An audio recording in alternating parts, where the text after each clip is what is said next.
RCF, à vos côtés. Bienvenue dans votre chronique À vos côtés sur RCF Bretagne. Je suis Alain Forêt, expert en démarche de fin de vie et après décès. Aujourd'hui, nous allons parler d'un geste simple et puissant qui allège la vie de ses proches tout en nous procurant un sentiment d'apaisement. Il s'agit de donner de son vivant. Il s'agit d'un véritable cadeau, tant pour ceux qui reçoivent que pour celui qui donne.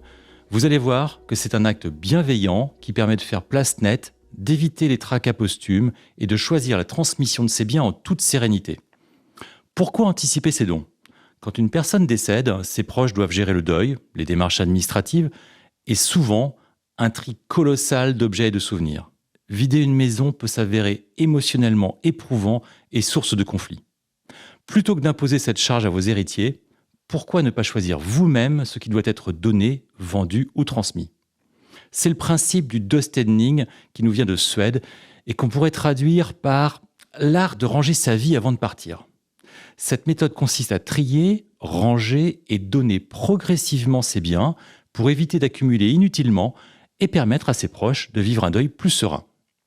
Nous sommes nombreux à vivre entourés d'une multitude d'objets au quotidien, dans des maisons ou des appartements remplis de belles choses rangées dans des dizaines de boîtes, des sacs, des bibliothèques bien garnies. Nos pièces sont encombrées, tellement surchargées que nous ne voyons plus notre environnement, sauf bien sûr pour faire les poussières. Les meubles trop encombrants ou démodés remplissent nombre de greniers et de caves. Alors, puisqu'il est avéré que c'est bon pour le moral, comment ranger son environnement et organiser ses dons de son vivant ? Premier conseil, centralisez et triez vos affaires.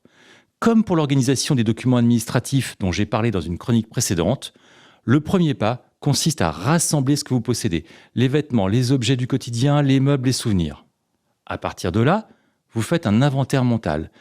Quels objets ont une valeur sentimentale ? Lesquels ne vous servent plus mais pourraient faire le bonheur de quelqu'un d'autre ? Vous serez surpris de voir à quel point nous conservons des objets inutilisés, parfois depuis des années. Ensuite, vous classez et vous décidez à qui donner. L'important est de choisir à qui transmettre ses affaires. Posez-vous cette question. Qui apprécierait vraiment cet objet ? Un ami ? Un membre de la famille ? Un voisin ? Un jeune étudiant qui manque de mobilier ? Une association caritative pour donner une seconde vie à vos biens ? Pensez également à votre patrimoine immatériel, les lettres, les albums photos, les documents ou les archives familiales. Pourquoi ne pas partager ces trésors dès maintenant avec ceux qui les apprécieront ?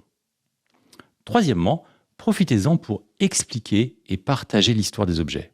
Donner ne se limite pas à l'acte matériel. Chaque objet a une histoire et une valeur émotionnelle. En offrant vous-même ces biens, vous avez l'opportunité d'expliquer pourquoi vous y tenez, de raconter l'origine et d'exprimer à quel point vous êtes heureux qu'ils aient une seconde vie. Cela peut aussi éviter les conflits familiaux en répartissant équitablement des objets précieux ou symboliques. Enfin, donner de son vivant permet aussi de désencombrer son espace et de simplifier sa vie. Un logement plus épuré est plus agréable à vivre, plus facile à entretenir et mieux adapté aux besoins futurs. Et c'est aussi une façon de réduire son empreinte écologique, en participant à une économie circulaire et responsable. Donner de son vivant constitue un cadeau autant pour soi que pour ceux à qui vous le faites. En anticipant vos dons, vous alliez générosité, sérénité et transmission réfléchie. Vous faites plaisir immédiatement, vous facilitez la vie de vos héritiers, vous choisissez la destination de vos biens et vous profitez pleinement du bonheur de donner. Si cette démarche vous semble complexe, je peux vous accompagner pour organiser sereinement ce grand tri et éviter que ce ne soit une corvée pour vos proches. En conclusion, l'anticipation, ce n'est pas simplement prévoir l'avenir, c'est un geste d'amour qui soulage ceux qui restent. N'hésitez pas à en parler avec vos proches et à commencer dès maintenant à votre rythme. Pour vous accompagner dans cette démarche, je vous offre 20 minutes de conseils gratuits. Contactez-moi au 06 50 25 25 23 ou sur adomega.fr. Je vous retrouve le mois prochain pour une nouvelle chronique à vos côtés. Merci de votre écoute et à très bientôt sur RCF Bretagne.